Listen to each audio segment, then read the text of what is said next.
أيوة. طيب حاضر.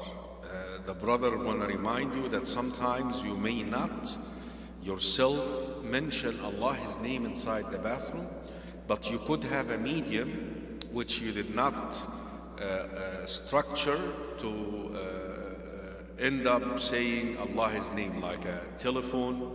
You have a ring phone, or you have an alarm that is set to mention Allah's name inside the bathroom. So we need to be mindful of our tongue and also whatever we have, in order not to mention Allah's name inside the bathroom. You want to follow up too or no?